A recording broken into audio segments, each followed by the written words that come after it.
Hey guys, hope you're having a pleasant afternoon or evening wherever you are, maybe even morning, who knows. Taking a look at gold again, starting with the daily time frame.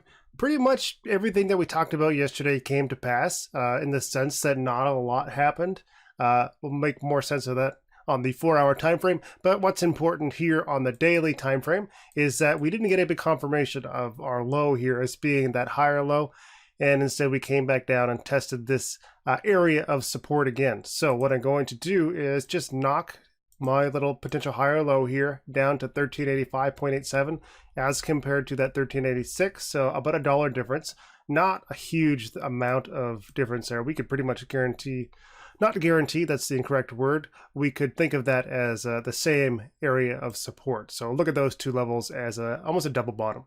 And what I'm going to be looking for is to see if the daily bulls can reach this low, use that double bottom as a little bit of a springboard to move back to the upside. So if I get a nice high over top of 1407 point, well, whatever this guy was, I moved my cursor, 1407.675. If we can come down here, get this dip, have that lower in the area of double bottom support on the daily, come back and close the candle over 1407, I will consider that to be pretty much a locked in higher low on the daily time frame. So that's good, and that's what we're looking for right now. So what did I mean by not a lot of information or not a lot of heck of anything happening?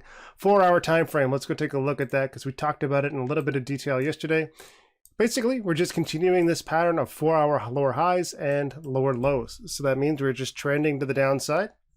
And there's a couple of key points. Again, I want to talk about 1386, this area of double bottom support. So let's go right here. We can see that in a little bit more detail, how we got that big push, massive dip buy, and then we come back up, a little bit of a scallop here, but we're continuing that downtrend. Lower highs on the 4-hour time frame, lower lows.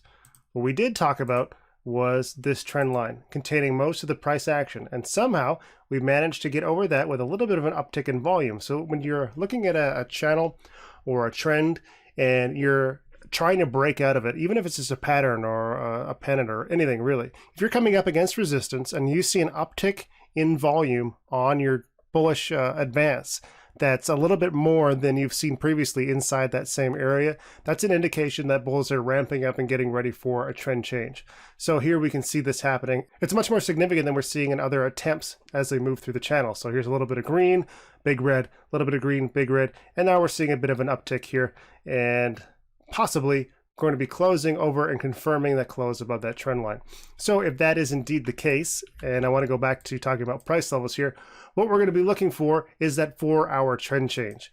And a 4-hour trend change is going to have us looking right now for a close above 1407.675. Going back to our daily time frame, what does that do for us? It gets us that clear level of retreat from this bearish attack, so that higher low on the daily time frame. That's how these things sort of play together. So ideally, what we see here, we come back up and either we're going to set a new lower high and continue that 4-hour downtrend and test 1381 and have this not being considered our higher low, or the alternative, we're going to come back up, break above that, set a higher low, and lock in that 4-hour trend change. So that's what I'm going to be watching for on the 4-hour time frame, and that's really all I care about right now. Is there anything cool happening on the 1-hour? Well, it's possible we get the first indication of 4-hour trend change because we have shifted the favor of this current trend to the bulls by setting this low and then setting a new higher high over 1396.421. So in order to lock this in and make sure that this is going to be a little bit more solid, what we need to do is see a higher low over top of 1390.414 and then a new high on the hourly. Carry that over to your 4 and look for that evidence of that higher low on the daily time frame and get this little equilibrium back into the favor of those bulls. That's it for today. Thanks for watching. If you enjoy charts, I'm happy, and if you make it to the end of these videos every single time, you are the hero. Thank you.